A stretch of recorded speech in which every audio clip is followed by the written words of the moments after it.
Зрение – это одно из тех вещей, которые человек не ценит до тех пор, пока не потеряет. Сегодня мы подготовили для вас 10 интересных фактов касаемо незрячих людей. По оценкам Всемирной организации здоровья, в мире живет порядка 280 миллионов слабовидящих, из них 40 миллионов – незрячие. Шрифт Брайля для незрячих придумал сын сапожника в 1824 году. В возрасте 3 лет он случайно поранился отцовским ножом и занес в кровь инфекцию, в результате чего он лишился зрения. Вы когда-нибудь задумывались, почему светофор горит и издает сигнал? Это делается специально для незрячих людей. На радиальных линиях московского метро при движении к центру станции объявляются мужскими голосами, а при движении от центра – женскими. На кольцевой линии мужские голоса объявляют станции при движении по часовой стрелке, а женские – в обратную сторону. Это сделано для того, чтобы незрячим пассажирам было легче ориентироваться. Первые школы для подготовки собак-поводырей были созданы в Германии во время Первой мировой войны в целях повышения мобильности ветеранов, которые ослепли в результате военных действий.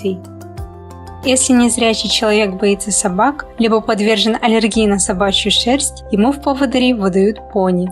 То, что незрячие люди выражают те же эмоции, что и люди с обычным зрением, например, улыбка или хмурость, объясняется тем, что мимика, лицевое выражение эмоций человека, является врожденным качеством. В Южной Корее статус лицензированного массажиста могут получить лишь незрячие люди. Этот закон был введен в 1913 году колониальной администрацией Японии для обеспечения заработка незрячих людей.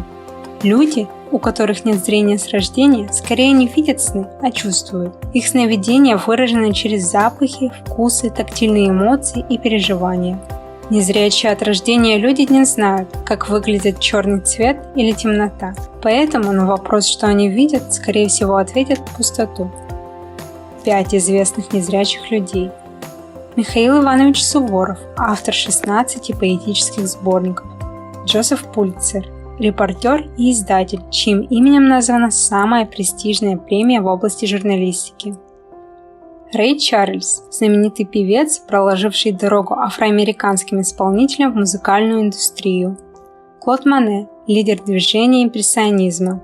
Эрик Вахенмайер, первый в мире скалолаз, который достиг вершины Эвереста, будучи незрячим.